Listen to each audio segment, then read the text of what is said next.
At this point, let's jump into the bigger picture charts and discuss what we can expect in the overnight session and heading into the upcoming week.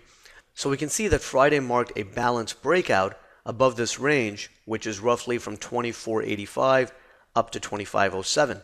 So now if the buyers can hold ES above this 25.06 to 25.09 area, then this breakout can remain intact. So Friday's price action renews that bullish time frame alignment.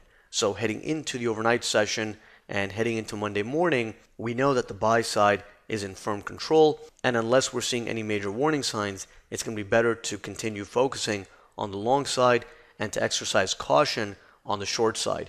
Now beyond Friday's high, there is no hard resistance, but if we look at the balance that the market broke out from, which again is roughly 85 to 07 or so, we can see that the 100% range extension of that balance could take us up towards 25.29. Now again, that's just an estimate based on the idea of 100% range extension. It's not really a hard resistance area or even a hard target. We are going to have to take it day by day and make sure that the buyers are continuing to maintain control and that upward trend. So ideally, if the buyers are going to maintain control, then we actually see the market head higher even in Sunday's Globex session. Now eventually the market can get exhausted and then it can start to develop another trading range. So we do have to be mindful that if the market gets really overextended to the upside towards 25.25 to 25.30, then it could start to balance and consolidate yet again. But as long as the market's holding above 06 to 09, it's holding above that 04.75 high volume node, the buy side can maintain firm control and we could see a continuation to even higher prices. On the downside, a break below 06 to 09 and the 04.75 high volume node would signal a failed breakout attempt, and in that case we could quite easily return down into 97.99, 92.25 to 94.25, and eventually we could even make our way back down towards 85 to 88, which marks the bottom of the recent balance area. So that is how the S&P is set up. Moving on to the Russell, we can see that TF put in a pretty massive breakout to fresh all-time highs last week, and this marks a breakout above this entire 9 or 10 months of balance. So we do have time frame alignment in the Russell. The buy side is in control, and of course that can help the other markets head higher as well. Now TF is trading at fresh all-time highs, so we know that there's no hard resistance, but it is approaching the psychological resistance at this big 1500 number. So that could be a spot where we start to see the Russell struggle a little bit. It doesn't necessarily have to be 1500 on the dot. It could go through it a bit, and by that point in time, it would be a bit overextended and exhausted anyway. So we could see the Russell start to develop a balance area and start to develop a trading range once it hits 1500. So that's just a psychological resistance level to keep in mind. On the downside in the Russell, as long as it's holding above 87 to 89, we know that buyers are in firm control. And even a break below 87 to 89 wouldn't really be a big deal. It would just tell you that the market is now starting to consolidate a bit. And then below 87 to 89, we have support around 78 to 80. So in the Russell, we clearly have bullish time frame alignment.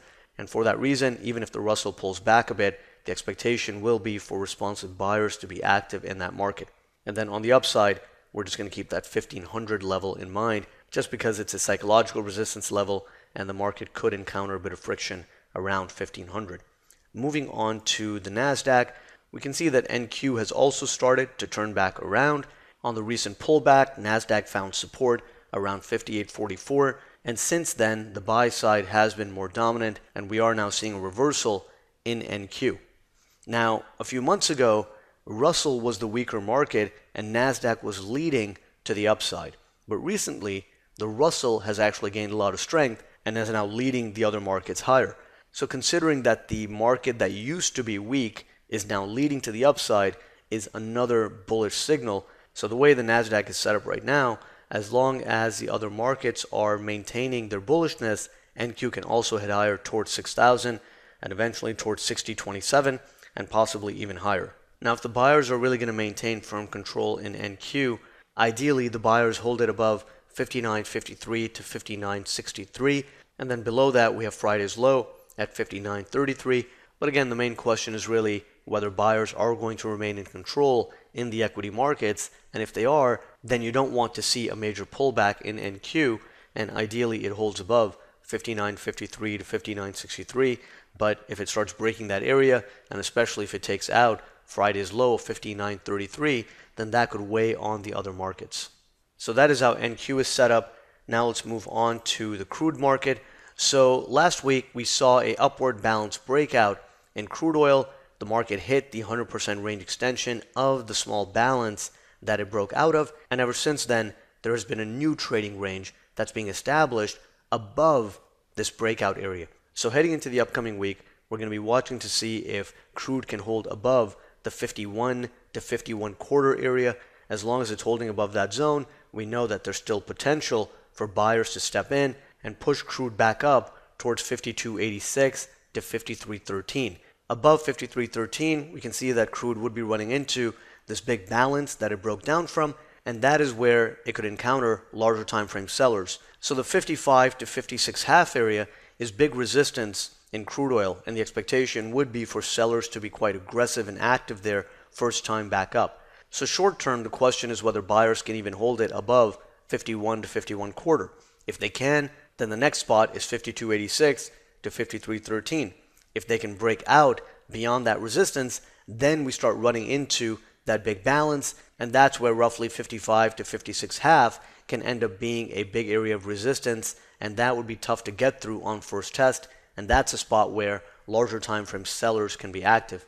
On the downside, below 51 to 51 quarter, we have a big high volume node at 50.44. That also marks the launching point of the recent upside breakout, so that's a support area in crude. If you take out the 50.44 HVN on the downside, that would serve as a bearish confirmation, and from there we could revisit the recent balance area low at 49.68, and a break below that would then confirm the sell side in control, and it could lead to further liquidation down into 48.3 and 47.5, and then we have larger time frame support down around the $46 mark. But again, short term, the focus is going to be on whether buyers can hold crude above that 51 to 51 quarter area. As long as it's holding above that zone, there would still be potential for a move back up to 52.86 to 53.13, which is an area of resistance. And if buyers can take out that area, then you start running into larger time frame resistance around 55 to 56 half. So that is how crude oil is set up, and that is a wrap for today's video. I hope you all had a great week in the markets, enjoyed your weekend, and good trading in the upcoming week.